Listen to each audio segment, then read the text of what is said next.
الحمد لله نحمده ونستعينه ونستغفره ونؤمن به ونتوكل عليه ونعوذ بالله من شرور أنفسنا ومن سيئات أعمالنا من يهده الله فلا مضل له ومن يضلله فلا هادي له وأشهد أن لا إله إلا الله وحده لا شريك له وأشهد أن سيدنا ومولانا محمدا عبده ورسوله صلى الله عليه وسلم. أعوذ بالله من الشيطان الرجيم. بسم الله الرحمن الرحيم.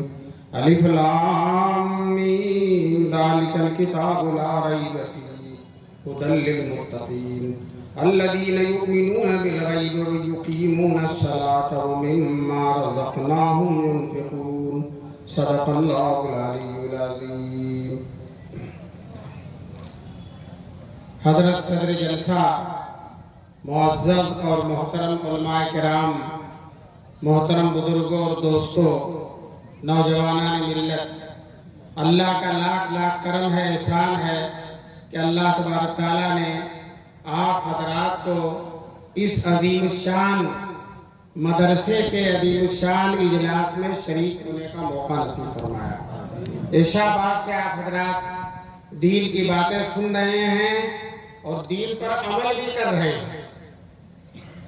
جلسہ بھی سن رہے ہیں، ساتھ ساتھ عمل بھی کر رہے ہیں. اور ماشاءاللہ آپ حضرات نے دل کھول کر جو چندہ دیا ہے اس کو سن کر دیکھ کر طبیعت خوش ہو گئی.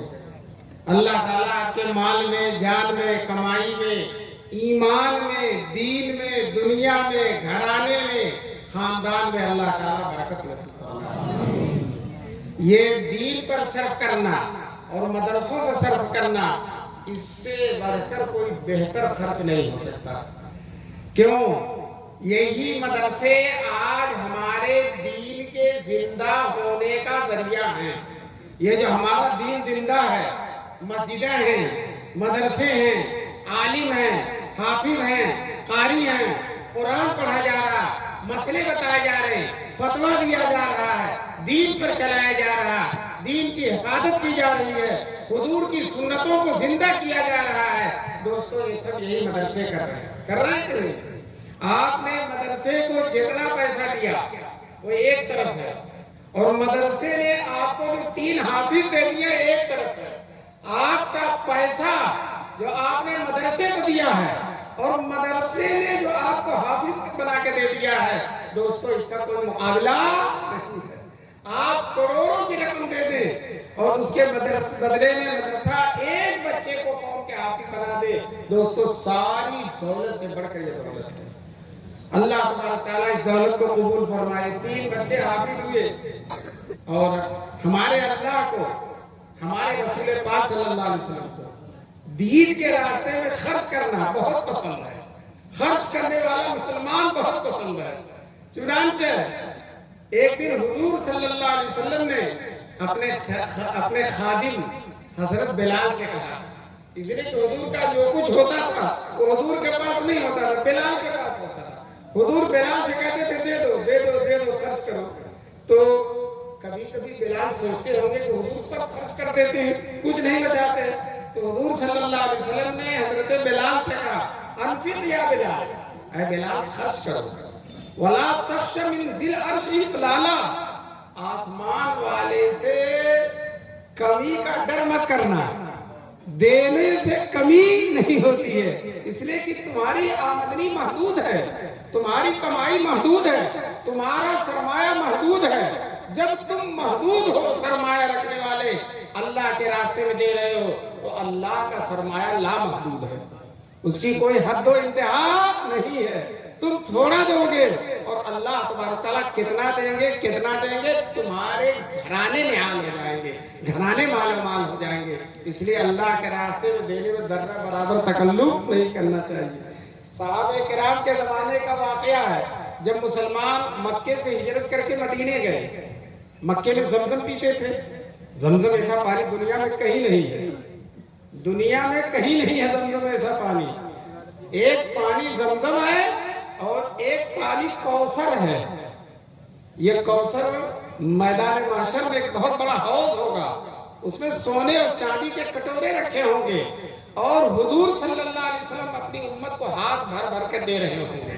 دوستو پانی اتنا شاندار پانی کہ حدیث میں آیا ہے کہ دودھ سے زیادہ سفید، شہد سے زیادہ میٹھا، مشک سے زیادہ خوشبودار وہ پانی ہوگا جو حوض کوثر ہے، اور سونے اور چاندی کے پیالے ہوں گے اور حضور اپنے ہاتھوں سے بھر بھر کے دے رہے ہوں گے۔ دوستو پانی تو لاجواب ہے، لیکن اور سونے اور چاندی کے کٹورے بھی لاجواب ہیں، لیکن سب سے لاجواب وہ ہاتھ ہیں جن ہاتھ سے ہم کو پانی ملے گا، وہ جناب رسول پاک صلی اللہ علیہ وسلم کا ہاتھ ہے۔ تو جو ہے اسی طرح سے زمزم کا پانی بھی بے مثال پانی ہے۔ اللہ تعالی ہم کو ہندوستان میں بھی رہ کر زمزم پلائے اور مکے میں پہنچا کر بھی زمزم پلائے اللہ تعالی۔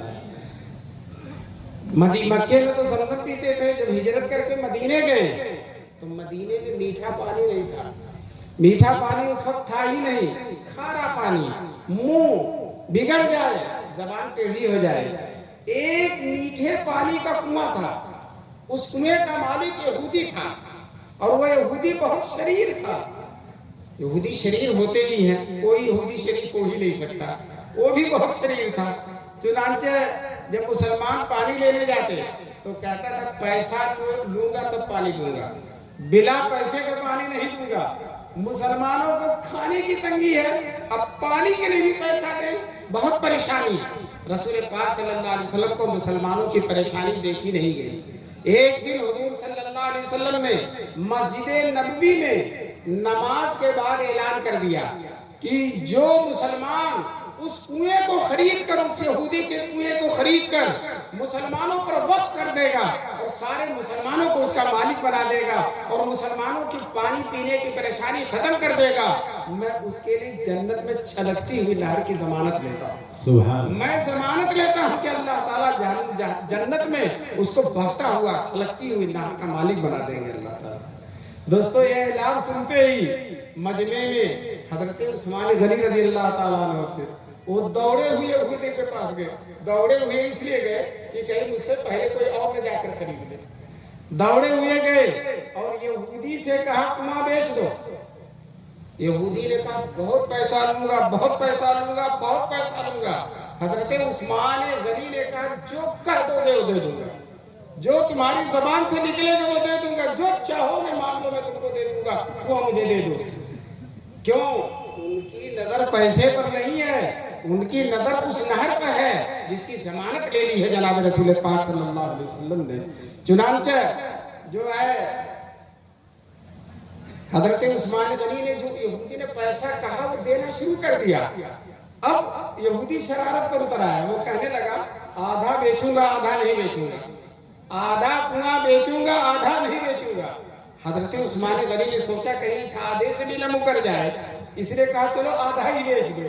چنانچہ 24,000 درہم میں، اس زمانے کے سونے کی چاندی کے سکے، 24,000 درہم میں چھوٹا سا کنواں، آدھا کنواں خرید دیا اور خرید کر گھر بھی نہیں گئے، وہی کھڑے کھڑے سارے مسلمانوں کو وقف کر دیا۔